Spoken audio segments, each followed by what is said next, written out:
All right, it's officially, we're getting started, guys. Welcome, everyone. Thank you for coming to hang out. This is a training that we put together a couple months back, and it's something that's kind of reigned true over the past couple months because, I don't know how long you guys have been in business, but if you've been in business for more than 2 years, you understand that this last year has been a little weird. So just some technical things. Can you guys hear me okay? Thumbs up. Awesome. I got everybody on mute because every time we do one of these, you tend to pick up a phone call or hear someone ordering their lunch. So we're going to keep everyone on mute, but I want you guys to participate as much as possible. Keep the chat going as live as you can. So I need you guys to be all in typing. So warm up the fingers. Tell me, let's do the whole exit row of the airplane thing. Can I get a verbal confirmation? Can you guys give me a thumbs up in the chat? Shannon gave me a real one. Let me know you guys are willing to participate because I want to keep everyone live because it's kind of hard to do this when you can't see everyone's face. Thank you, Winchella. Oh yeah, Christy with the celebration. Come on, guys, I need some participation. Let's go. David Lambsman, I know you're not working. I want to see something in the chat. There you go. What's up, guys? Okay, awesome. Let's go. Okay, so I guess as I was saying a little bit before, we put this class together a couple months back because we realized with all the changes in the real estate industry specifically that we were running into a world where for the first time ever, we were faced with a question of our value, right? Like, what is our value? We'd been very good in the past market over the months previous to say, I think I know what my value is, but I'm just kind of putting signs in yards and I'm kind of working with people with a pulse. Interest rates are super low. Homes are selling really fast and things got to be really, really easy, right? Anyone disagree? Do we not have a pretty easy past 3, 4, 5 years compared to what it is today? So then all of a sudden with these industry changes and with the NAR changes specifically, not only were we out there mastering listing presentations, but we had to master what we called the buyer presentation, which is something that most of us had not done in a long time, right? And then even if you look at the listing presentation side of things, most of us all looked like we were really good at what we did, specifically because it wasn't that hard to do it. You put a sign in the yard, you had multiple offers, and you basically became an order taker, right? You get an offer taker. And in the presentation, I know I'm overgeneralizing, and that there's lots of instances where we all did work at a certain degree, right? There were things that we all did that were special. Like Shannon is a rock star, and I know that she did something a little bit different. But the fact is, it's just a little bit tougher now, right? There's these things that have come back into the market as far as price reductions and all these things. And I just wanted to build this training in this class to help us navigate these things and help us understand, like, now as it's more important than ever, like knowing what our real value is, understanding it and being able to articulate it in a way that people want to work with us and pay us the most amount of money. Now, can we agree that people paying us the most amount of money and compensating for what we do is important? Let me get some text confirmations. I got a Ryan Lewis said absolutely. Let me get some thumbs up. There you go. Mitch says yes. All right, guys. I need a pulse here. Show me. There you go. There you go. Perfect. Love you guys. All right, so let's get started. People filtering in still. So this is the Catalyst Movement course. What's your value? Crushing the presentation presented by David Lewis. That's me. Catalyst Movement. I want to introduce this concept to you guys. This is something I've been working on for the past couple of months and something that I've built. And it's this community of purpose-driven professionals dedicated to the ideas of being agents of change and the creation of content and events aimed at achieving your personal definition of success. So I'm going to give you, there's a QR code on the screen. I want to see your phones up. I want to see you guys scanning in. That'll take you directly to our Facebook community page. I'd love for you guys to get involved. I'm going to make sure you guys, as being the people that I care about the most and my friends that are on the call, I want to make sure you guys are in the know about all trainings that are coming up, all events that we're doing. I don't know, I sat down earlier for about an hour with the legendary Kristen Cole for the first Catalyst Movement podcast, and that's going to be launched out here pretty soon. So we've got a lot of cool stuff coming, and I'd love for you guys to be involved. So I'm going to give you this QR code there at the end too, but we're doing bi-weekly interviews, monthly virtual training sessions, monthly in-person masterminds. We're going to keep our training library on demand, and you're going to have exclusive access to documents, SOPs, and tools, including the ones I talk about today. All right, so who is this guy? A lot of you guys know me through word of mouth, or maybe you guys have attended one of my trainings in the past. My name's David Lewis. I'm the founder of and CEO of TLG Atlanta over in Atlanta, Georgia. It's a real estate sales team where we've served over 2,500 clients over the years. We've traditionally sold 200 to 300 homes for the past 7 or 8 years. I partner with my business partner Ryan Lewis, who's on the call, and we've always taken the pride in being one of the bigger sales teams here in Atlanta. But specifically speaking, one thing that we've always been really proud of is our giant referral business, right? Our giant referral business and repeat business. It's always been a point of pride that people trust us with their family members, and like it's a big deal in the way we've kind of built our team here in Atlanta. I was one of the founding executives at the brokerage LPT back in 2020.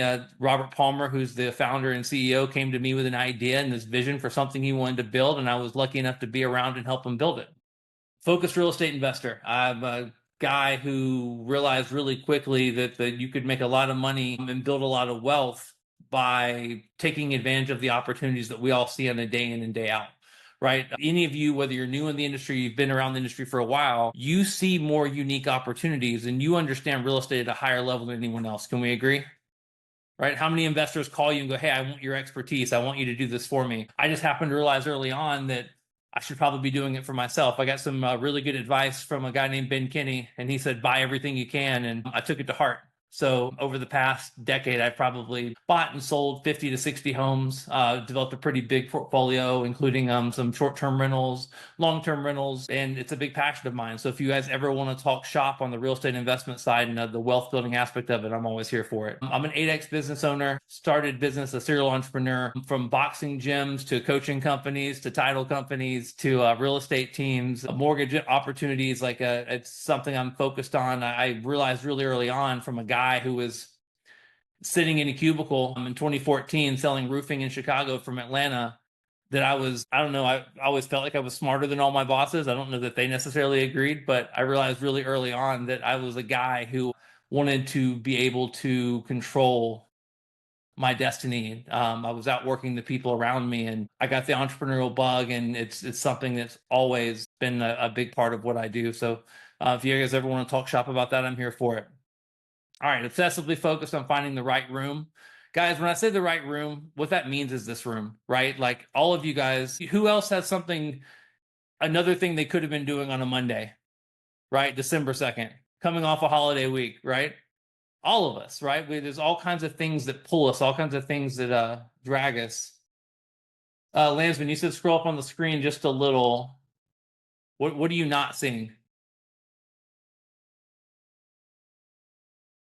QR code. Okay, I'll make sure you get it back in there.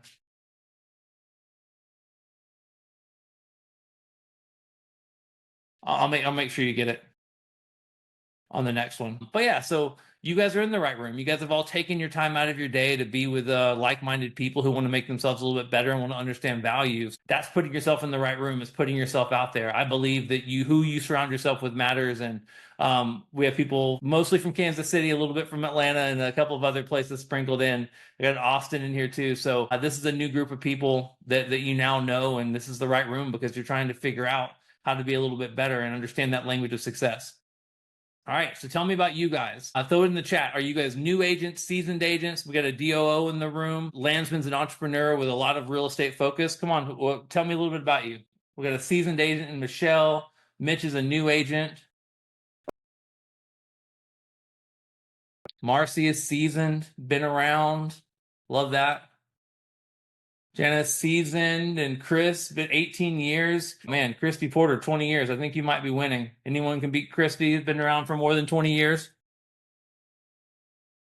Who wants to admit it? Landsman says 20 years, realtor and loan officer. Yeah. So we got a lot of experience in the room. We got a lot of people who are interested. And what's cool is that we all understand multiple markets. We all understand that the things are going out and the things have been a little bit different. So over the past year, guys, I'm getting a lot of requests to record. I'm recording. I'll send out a recording for you guys. So don't worry about that. Okay, cool. So let's get started. All right, so today we're going to talk about a lot of things. We're going to talk mostly about value and understanding your value, articulating your value, but we're also going to talk about the presentation, right? Because as I mentioned earlier, previously in other markets, we didn't really have to master a presentation. We didn't really have to understand what it meant to present because results spoke for themselves on the listing side, and then on the flip side, on the buy side, most of us were doing go-and shows and signing paperwork when we sent the offer out. Is that anyone guilty of that? Anyone guilty of not doing a formal buyer presentation over the past several years? Right. Well, what's the new rule? The new rule says that you can't show a home without getting some sort of statement of value and what someone's willing to pay you. Is that correct? We understand that? It's the most important, right? To go back to the presentation. On the flip side, on the listing side of things, right? Or maybe in the MLO world, right? They're talking about landsmen. When you sit down and you have to pitch someone on why you're better than everyone else, whether it be a listing presentation, a buyer presentation, or any sort of articulation of value, you have to understand what that means, right? On the listing side of things, it's not like, hey, I'm really good at selling houses. You actually have to start talking to people about the market and price reductions and things that we haven't had to talk about in a while, right? It's a different market, and no matter what you're doing, understanding and being able to articulate your value is the most important. So we're going to talk about the importance of presentation. We're going to talk about what is value as a whole. We're going to talk about defining your value. We're going to go through a sample presentation flow, if that's okay with you guys. Can I take you through our buyer presentation flow for TLG Atlanta? Can I take you through our menu of services, all of those things, so you can help understand like the way that we set things up in a way that people in a participatory manner agree to pay us more? Is that okay with you guys? And then finally, we're going to highlight some best practices. All right, throw me some thumbs up in the chat. Who wants to get going? Let me see some action. Let me see some activity. Shannon's ready to go. There you go. Landsman's ready to go. Perfect. Michelle's been ready. Jana's ready to go. Okay, let's do it. All right. So our goal is for us to walk away with this class empowered to thrive in this market and to go out and fight for your value. Let's get it. Okay, so let's talk about the importance of presentation. We've already kind of stepped on this a little bit. We've talked a little bit about why it matters, but what have we traditionally done when it comes to presentations?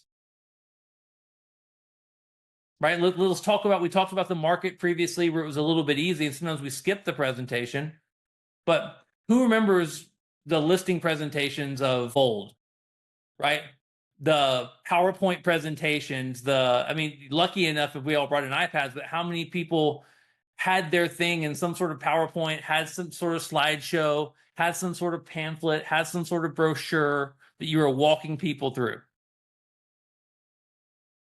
right? Isn't that what we're taught? Isn't that what we're trained? Now, what is the success rate of something like that? It's not always bad. It could be good. But the issue that I have with a formal presentation like that is it's fine. It's got a place for it. But is it possible to write a formal presentation that fits with everybody? Is it possible to have a formal presentation that meets the needs of every single personality type, every single type of person, every single type of situation? If you're approaching a potential short sale, would you approach that the same way you're talking to someone who's just looking to upsize or downsize for their family? No, I mean, there's different sets for different people, right? So what are we going to do now? Well, based on the traditional formal mentality of a presentation and the understanding of the previous market, what I want to help us to do is gear our presentations towards people in a way that hits their needs, right?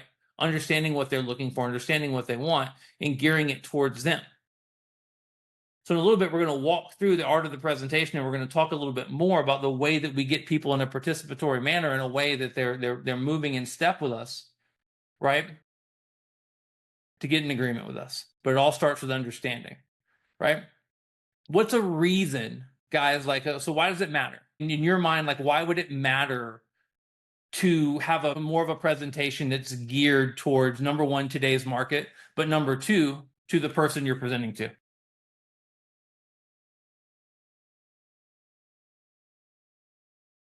Why does it matter?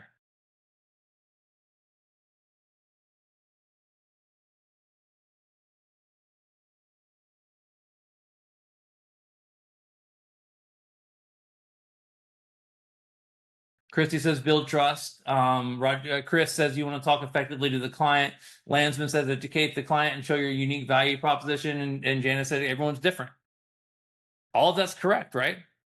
But specifically speaking, how do we get paid?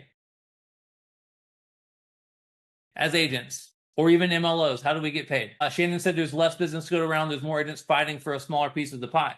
Yeah, Christy, we get paid at closings. So there's this unique order of operations in real estate, right? What do you need before you can get to closing?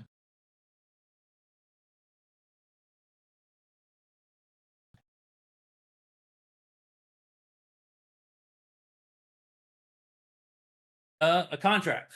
Perfect, right? You can't get to closing without a signed contract. And what do you need to get to a contract? Especially in today's market. Can you list a house to sell without an agreement? Can now you even take a buyer out and show them a house without an agreement? No. So we have to start with the agreement now. So your ability to get paid and get to the closing table is going to be specifically based on your ability to what? Get an agreement signed, to present your value prop in a way that people are like, yeah, I could not do this without doing business with Shannon. Okay, so let's talk about value. What is the true definition of value? What is it? Someone tell me.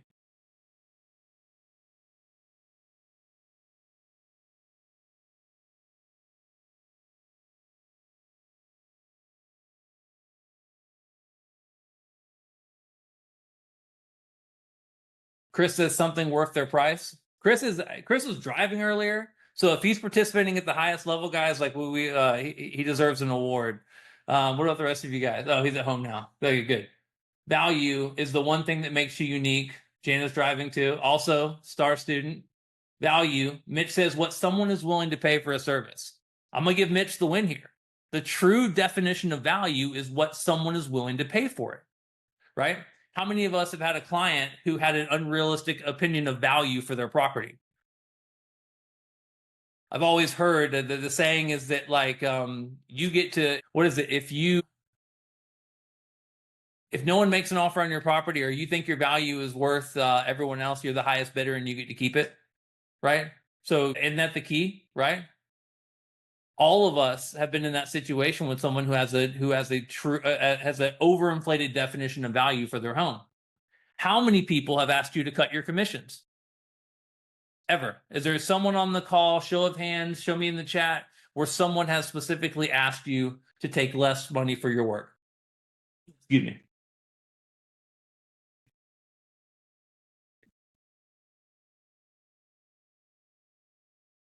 So the question is, though, is that Ryan says quite frequently, when Shella says driving hard, that's fine. We were just glad you're here, right? Janice said all of us with the for sale by owner. So the question is, guys, are they wrong?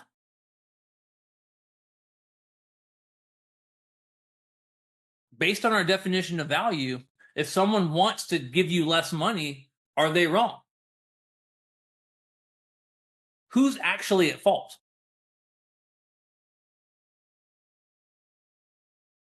I mean, some people suck. Like we can agree, right? Some people just are not great people, and we're going to blame them.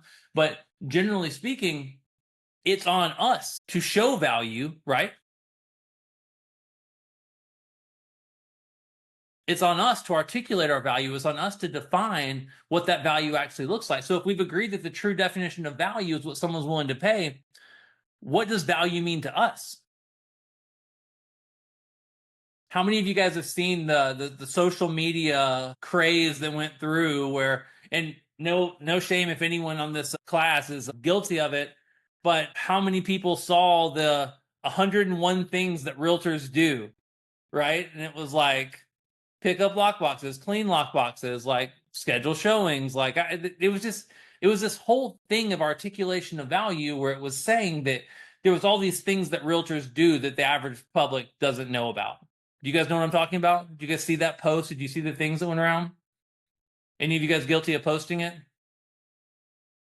Well, that's our opinion of value. We know how hard we freaking work for our money, right? Shannon, you know how hard you work. You know what you do when you go out there. Here's the thing though. Out of those 101 things that realtors do, how many of those are something that the clients care about? Generally speaking, if we were going to summarize what is valuable to us versus what is valuable to our clients, what is valuable to our clients? What do they care about the most?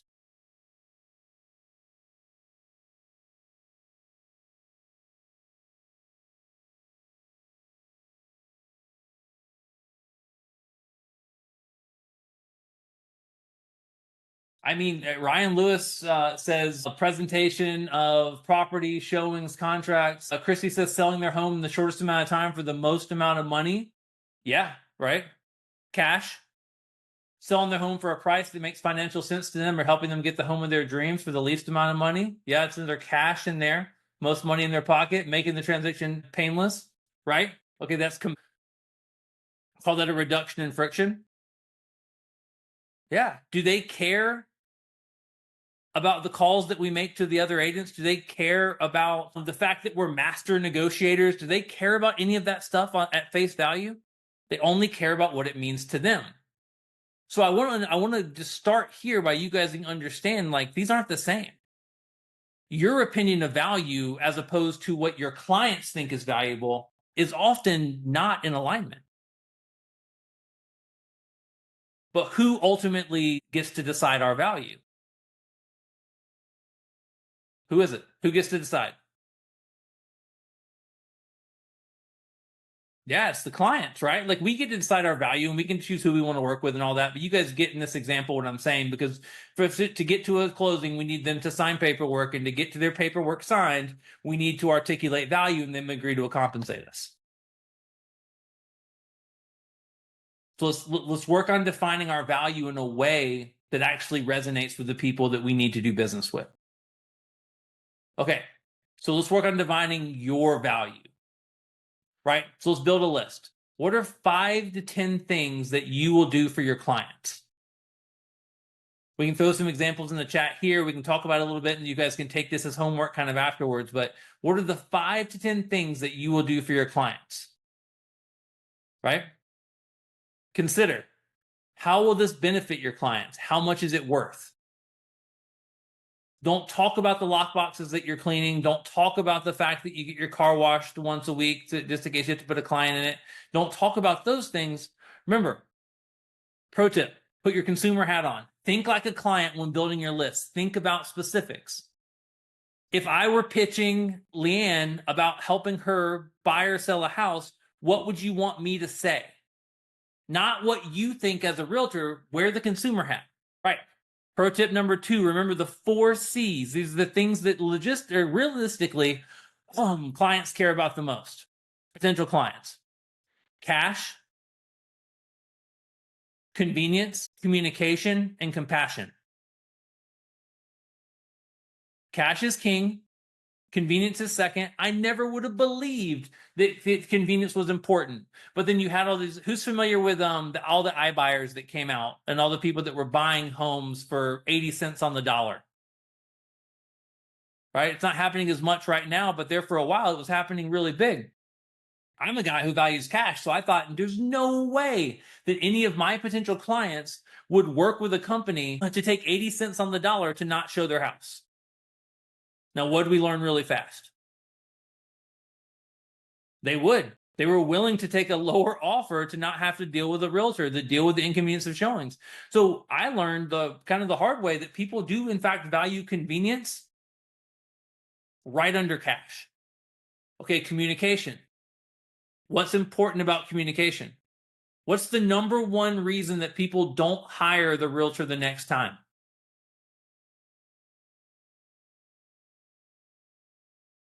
What's the number one reason? And if you don't know, you're about to learn. Who knows what it is? No follow-up, no follow-up. Yeah, they don't hear from them after the sale. They don't communicate, right? They don't communicate, right? The number one reason the agents don't communicate is because you are trying to do 30 homes this year and you forget that this one single home is very, very important to the client.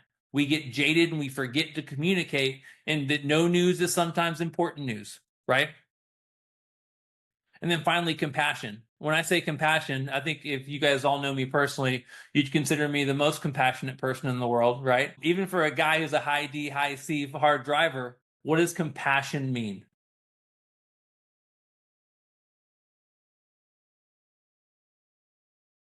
I think in this instance, when you look at compassion, it's important for you to understand that I have like my goals, and then Shannon, my potential client, has her goals.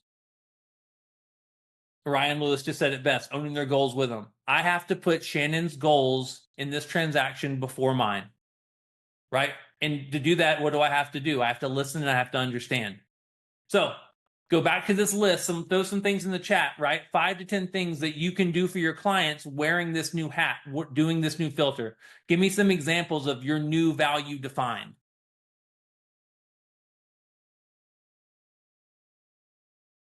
Christy says to be a fiduciary. I love that. Having a contractual obligation to putting someone's best interest at heart. Shannon says systematic communication. I love this. For the longest time at TLG Atlanta, we had this cadence of every Thursday, we call our clients. So when we sit down for that appointment in the beginning, we go, I know communication is important to you. So I want you to know that on Thursday, every Thursday between 10 and 11, you're going to get a call from me. We'll talk about other stuff at other times, but the specific reason for that call Thursdays from 10 to 11 is to ask how I'm doing, to ask how it's going, to give you a quick update and to find out the job I'm doing, because I want to do a really good job for you. Now, that's an example of systematic communication. That's an example of making sure that you're telling them from the beginning in your presentation that you're going to communicate in a way that matters, right? Because you're looking for what? Their experience, right? That's that compassion play.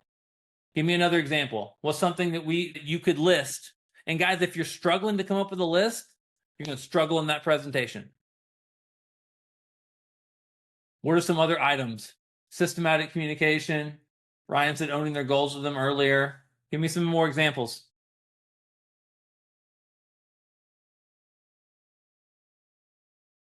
Even on the mortgage side of things, Landsman, what's a good example of a 5 to 10 things that you can always articulate that you'll do for your client? What's one?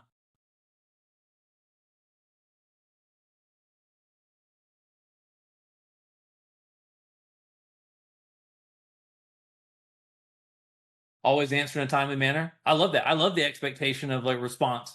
Hey, Mitch says always have a plan. It's a little bit ambiguous, Mitch, but yeah, I like the thing. Like, what's the plan, right?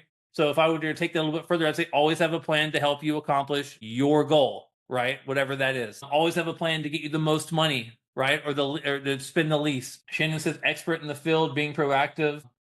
Yeah. Going back to Landsman's in the first place, always answer in a timely manner. That's it. Treat everyone like they're important. You say, hey, I tell people all the time, I say, I work 24/7. You can call or text me at any time. And I know people are like, oh, you shouldn't say those kinds of things. Like, you shouldn't put yourself out there like that. But here's the thing. I say, I work 24/7. If I'm putting my daughter to bed, right, I'm not going to answer the phone. But here's the thing. If I'm sitting in the couch watching TV at 11:30 and you text me, I'm probably going to answer.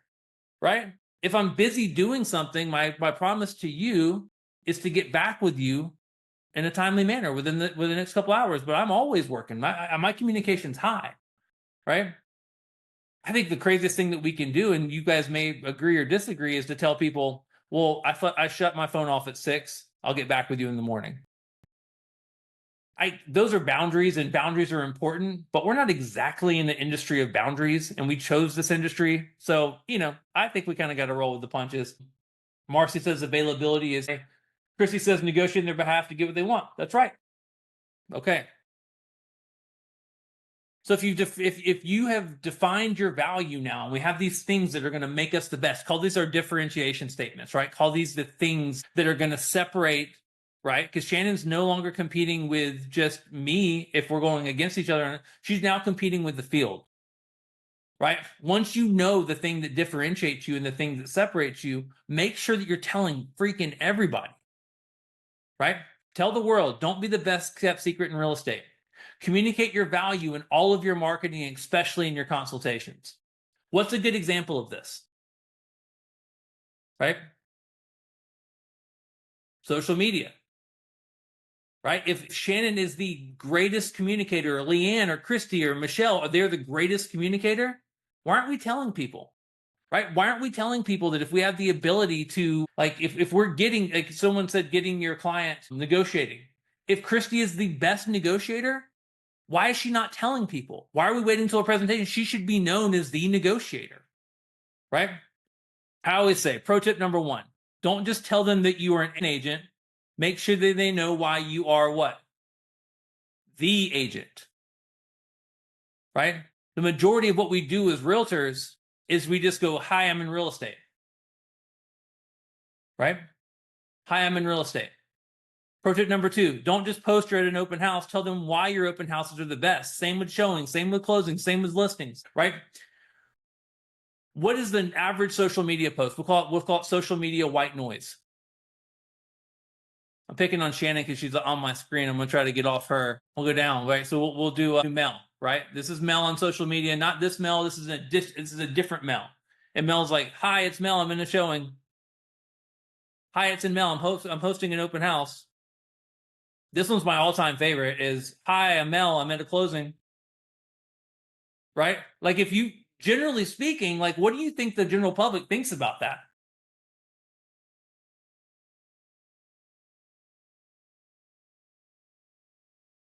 I think they probably would go, yeah, I know that I know that you're a realtor, and I hope you would go to a closing because I think that's what realtors do, right?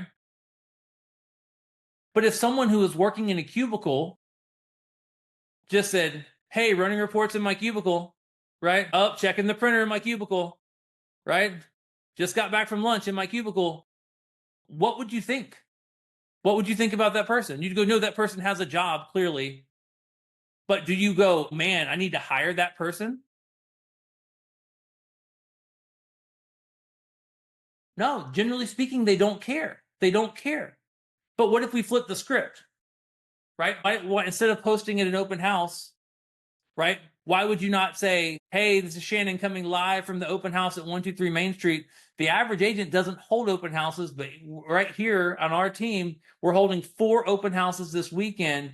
And specifically speaking, we've got a line out the door on this one. If you want to know more, call me for my specific open house attack plan that we can only get from me, right? If you do that enough, people are going to understand, are you a realtor or are you the realtor? Are you following me? Right? Hey, I'm at showings, right? Great. Here I'm showing a house. Awesome. Well, here's Shannon. I'm showing a house.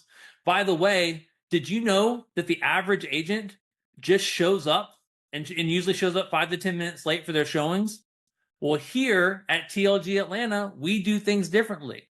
We use a specific plan to make sure that our clients always have the best opportunity to get the house, even in a tough market. Did you know that we showed 5 or 10 off market properties this month?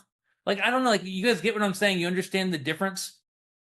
It's the same post, it's the same activity, but in the white noise of real estate and the white noise of everything that they're saying, people need to understand that you are the realtor, not a realtor. Right? Differentiate, communicate, understand the things that you do different. Go back to that previous slide and you build that list, and those 5 to 10 things should be showing up constantly in the things that you're doing. Don't be the best kept secret in real estate, because if you're just out there showing real estate related activities and you expect people to care and to differentiate, it just doesn't work that way. Is this tracking with you guys? Are you understanding the difference between understanding your value and articulating your value? This is before we even get to the presentation. This is just an overall marketing and overall approach to business, right? A couple of comments. Jenna said the public would say they're only in the for the money or aesthetics. Yeah, I do personally believe that most of our real estate posts are for other realtors, right? Not for the general public, which makes no sense. I don't think we do that on purpose, but I think we go, like, who are you posting closings for? Like, who in the general public cares that you're at a closing? But Sally, the realtor down the hall, you're like, yeah, she didn't have any closings. I'm going to rub it in her face, right? But we're in business And we need to, wearing our business owner hat, we need to be acting like we're business owners. All right. Can we talk about the buyer presentation? So we've talked about value. We've talked about defining value in a way to help you understand what is the most value in the eyes of the consumer, right? Not the agent. But now we got to put it in a presentation. Now we have to put it and articulate it in a way that's engineered to get people to buy in, right? So let's walk through the flow. And is it okay with you guys? Do you guys mind? Give me some confirmation in the chat, right? Lansman said ego is really ego. Real estate is very ego driven. Yeah. How many other business owners put their face on their signs, right? It's wild, right? Or like the David Lewis Real Estate Group. Yeah, it's insane. Okay. So the buyer presentation flow, right? Number one, state your intention. State your intention, share the agenda. Number two, market intel. Number three, articulate your value. Number four, decision time. And number five, game plan for the home buying process.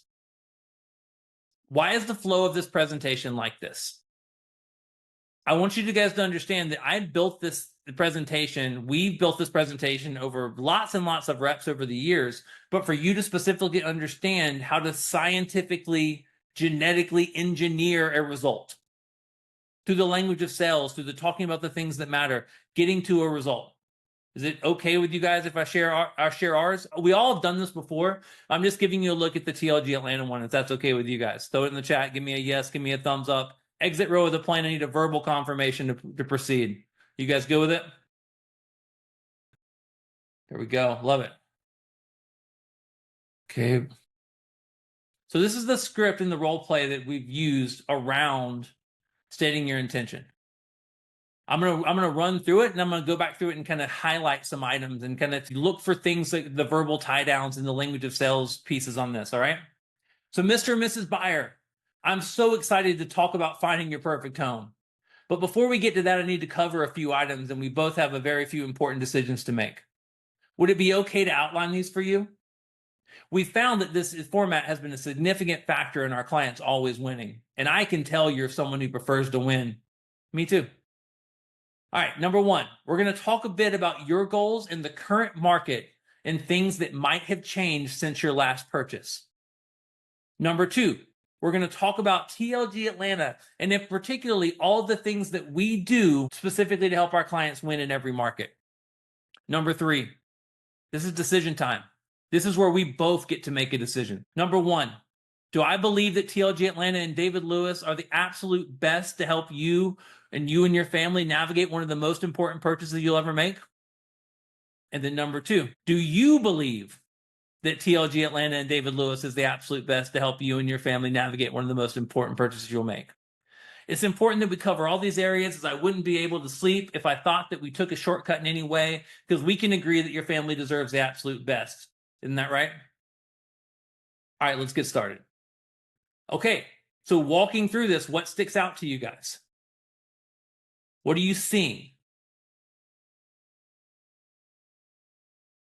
This is the first thing we're talking about. This is the statement of intention. This is the setting the agenda.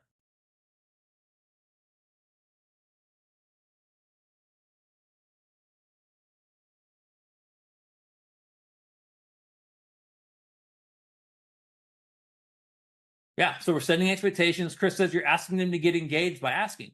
I'm letting them know a couple of things, right?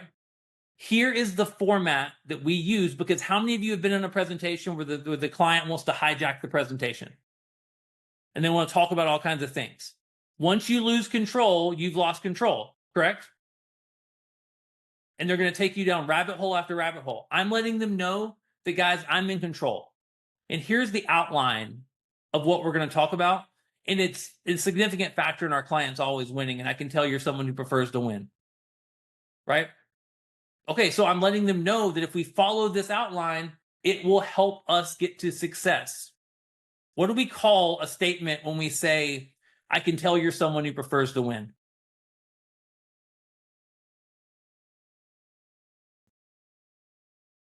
Yeah, it's a Barnum statement, right? It's a statement that is built. It's for like a carnival barker or someone who's saying like, "Oh, I know all like this predicting like who you are, saying that they know you, and like you know what I'm saying." It's a statement that anyone would agree with, right? If I was like, "Hey, Shannon, we haven't known each other for very long, but I can tell that you're someone who likes honest and accurate information. Is that correct?" Right? Or if I was like, "Shannon, like I know we just met, but I feel like you've probably loved somebody before. Is that true?"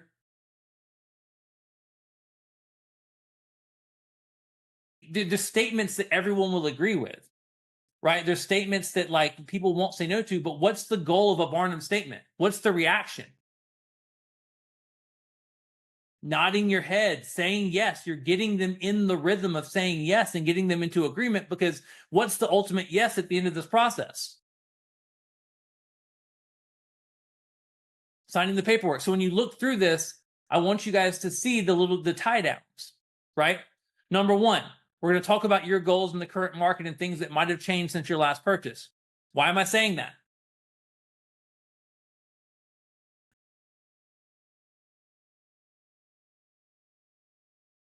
Because we know that everyone's coming in this with preconceived notions about what they think they know about real estate, and we know that the market has changed. So I'm laying the foundation, right? We're going to talk about TLG Atlanta, particularly all the things that we do to help our clients win in every market. So I'm telling you, we have a plan. Third piece, decision time, right? I'm letting them know this is not your show, David Landsman. Like, you're not the one who's making this decision. Where'd I start? I go, first decision I need to make is if I believe that TLG Atlanta and David Lewis is the absolute best to help you. And once I've made that decision, then you can decide. But we're in this together. There's two decisions to make. Why do we talk about that?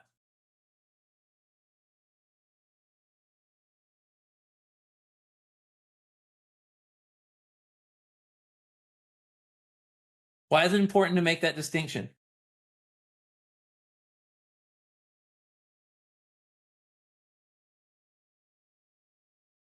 It's important to let them know that they're not in absolute control. We're both making a decision, and that the power is equal here. And if you look at the end, there's another tie down, right? Before we get started. Okay. Section number 2, client goals and market of today. Okay. So specifically speaking, we're going to talk about their goals. Should you have understood their motivation for buying a house? Like, who understands what the difference is between motivation and like a problem that someone wants to solve?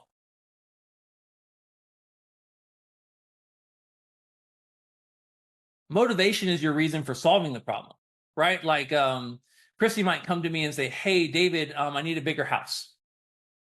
And most agents stop there and they go, "Oh, okay, I know how to find a bigger house. Let's do that." But the great agent goes, "Christy, a bigger house, that I get that completely. What's the driving force? Like, what's making you want a bigger house?" And Christy might say, "Well, right now my kids are sharing a room, and like I'd like for them to have their own room." I go, "Whoa, completely get it. That makes perfect sense." Now, Christy, by finding a bigger house and your kids having another room, like, it sounds like a crazy question, but how would that impact you and your family? Like, what would the result be? And at that point, Christy might say something like, "Well, growing up, I had to share a room with my sister and I hated it. So I always wanted to have a bigger room for, a house where my kids didn't have to." And I'm like, "That's completely understand. That's amazing." So if you had a bigger house, your kids didn't have to share a room, and you could kind of like keep that promise to yourself about you're making them not share a room like you do when you're a kid, what would that mean to you? And she might say something like, "Oh, that would validate me as a parent." Like, how close are Christy and I at this point compared to what we normally do, right? And we go, "A bigger house? Cool. I know how to find bigger houses." The problem is they need a bigger house. The motivation for solving the problem becomes the real connection piece. Also, too, do real estate transactions go smoothly? Very rarely. How more often than not can your client be the problem, or is there a problem from your client? Yeah, sometimes there is. And do you have to be the one that resets them and brings them back to polar north and resets their compass? Well, Christy gets an inspection report and there's 100 items on it. And I've got a plan to help address those covered items, but she's so emotional about it, she's willing to walk away from the property. But if I can remind Christy that this is actually a perfect house that helps her solve her problem, which is in alignment with her motivation of validating herself as a parent, do you think she's more likely to weather the storm? True motivation is important, guys. The great Ben Kennedy calls it problem, button, plan. Figure out what their problem is, figure out what that true motivation or button that you press in times of emergency, and then what's your plan for addressing it. Okay, step number 2, talk about the market of the day, buyer versus seller, inventory, interest rates, right? Specifically speaking, this should be another class, but guys, like, you should have a script down for interest rates. You should have a script down for inventory. You should have a script down for what it means to be in a buyer seller market versus a seller market. We know it's coming up. If anyone goes, hey, what's up in interest rates, and you don't have a dialed in script, you're not doing it right, because we know. And then keep it general, less about the specifics. Pro tip: positive spin, no negativity. Interest rates are pretty high, but what that means is you have a lot more opportunity because sellers are willing to make a deal. On the flip side, it's a listing presentation. Interest rates are pretty high. It means it's a smaller buyer pool, but specifically speaking for you, you're going to deal with mostly only serious buyers. How does that sound?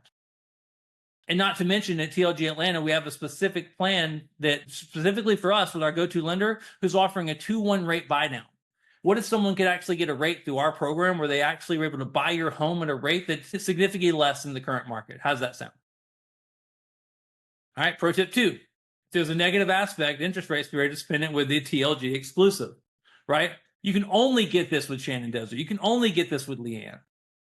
All right. Finally, decision time. Okay, it's decision time. After getting to know you and your family a bit better, it's even more clear to me that TLG Atlanta is the only team that I would trust to help you win in this unique market. We would be honored to be trusted with this crucially important transaction. Okay? Is there anything that you have heard that would make you think that I am not the absolute best person for the job? Why do we ask that question? I'm not asking for the decision. I'm asking, of the things that you've heard and all the things we've talked about, would you not think that I'm the best person for the job? Okay, perfect. We have a few buyer packages that I want to share with you so we can make this official. Okay. Can I take you guys through our TLG Atlanta buyer loyalty agreement? This document was built specifically around articulating value.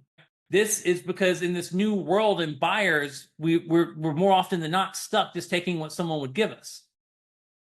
So let me walk you through this document. So Mr. and Mrs. Buyer, we've agreed we want to work together. Let me run you through the plans that we have.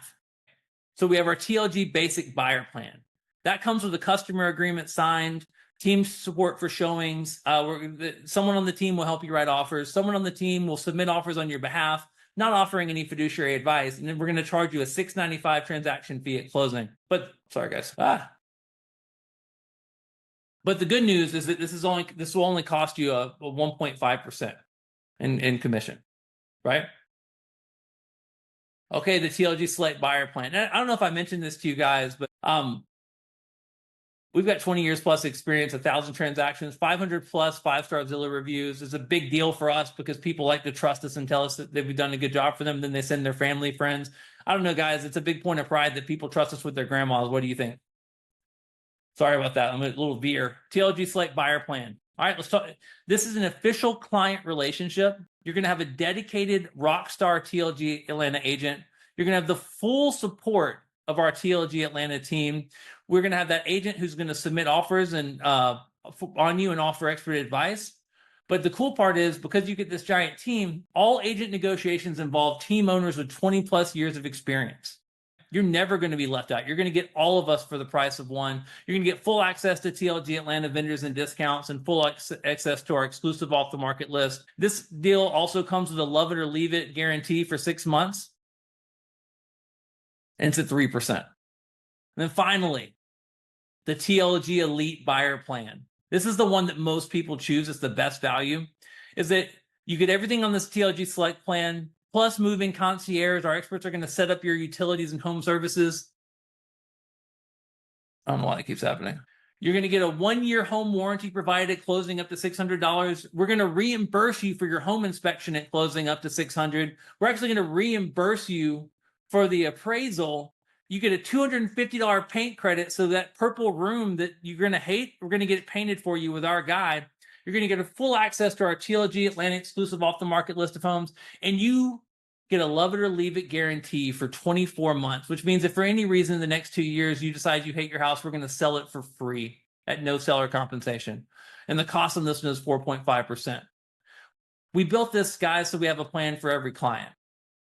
So just to kind of wrap this up on our loyalty agreement, we're excited to help you solving your real estate goals. This is the loyalty agreement between you, TLG Atlanta of LPT Realty, blah, blah, blah, blah. TLG Atlanta will provide you under this agreement, act as your representative, respond to all inquiries, provide a 5-star experience. Our love it and leave it guarantee here is defined. And for the services listed above, we are due compensation at the time of closing based on the below percentages in sales price. It's a lot of words, guys, but we'll help you walk through it. So we have our basic plan. We talked about our select plan and our elite plan. Well, Shannon, I've really enjoyed getting to know you and your family. Like, I really appreciate the time. And like I said before, I think I'm the only team that would be able to help you, right? So just for you, if you promise, I'm going to send you a non-disclosure. You can't tell anybody, but I'm actually going to offer you the elite plan, and I'm going to do it at 3.5%. How does that sound? I'm actually going to reduce it to 4%, Shannon. How does that sound? So you're going to get all those things there, and I'm going to give you a reduction, right? Okay. Step out of the role play for a second, but you guys understand what's powerful about this document.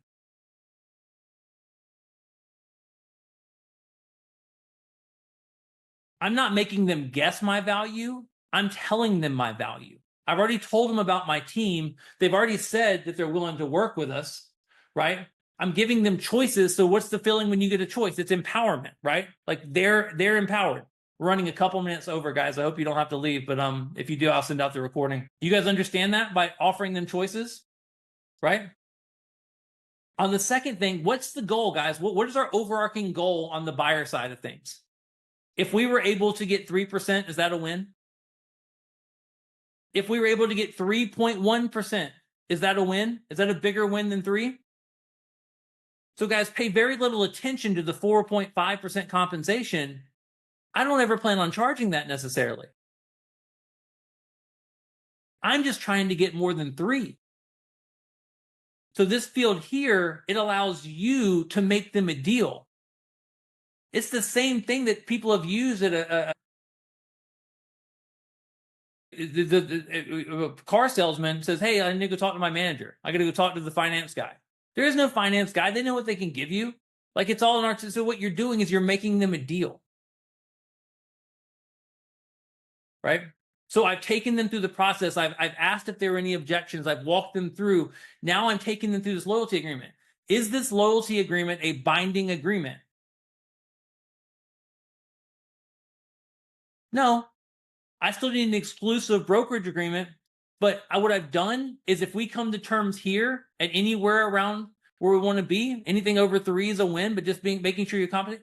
Is it less awkward when I take them through the extremely awkward buyer brokerage engagement agreement? This is a precursor to help me fill out that next agreement. All right. Chris, I'll make sure I send out the video for you. You guys understand? Give me some thoughts. Give me some feelings. Are you following along? Are you seeing what I'm saying here? You're walking them through it. You're articulating your value. You're letting them choose.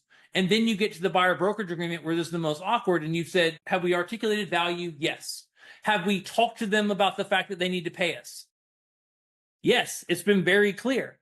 So now when you get to the buyer brokerage agreement, it's all a finale. Now it's time for signatures. Right? Once the decision is made, move directly into signing your exclusive brokerage documents, which are the things that you actually need to get signed. And now we get to talk about you winning the market. Notice I didn't put the game plan. How many of you guys previously in presentations would talk about the process and the game plan way before you got to signatures? Right? Start with signatures, get them to work with you, and then you can articulate a game plan. We did talk about the market. We talked about those things, but we didn't talk specifically about our game plan for them. And the reason is because they don't work with me yet. And now it matters. Before it didn't matter, but now it matters because you have to have that buyer brokerage agreement signed. Okay. So some best practices as we wrap up here.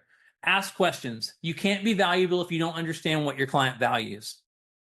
Best practice number 2, practice. Be ready for when it's real. Don't be trying to talk over a loyalty agreement for the first time in real time, right? Always positive and excited. If I'm working with Shannon and Shannon's operating at a 4, I need to be at about a 5. I don't need to be at a 10. You want to mirror and match, but you want to be positive and excited, right? Stay out of the negatives of any market. And finally, be confident. Someone is going to win. Why shouldn't it be you?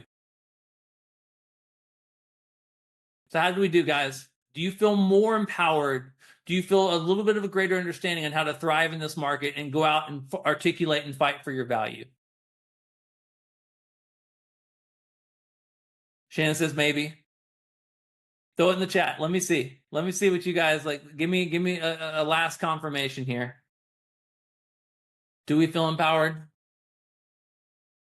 Do we feel empowered to articulate ourselves as an agent or the agent, right? Let me get that final confirmation in the chat. Are we going to be the agent or an agent? The agent. I love it. All right, we're running a little short, so I'm going to cut questions a little bit short. If you guys had a specific question, throw it in the chat.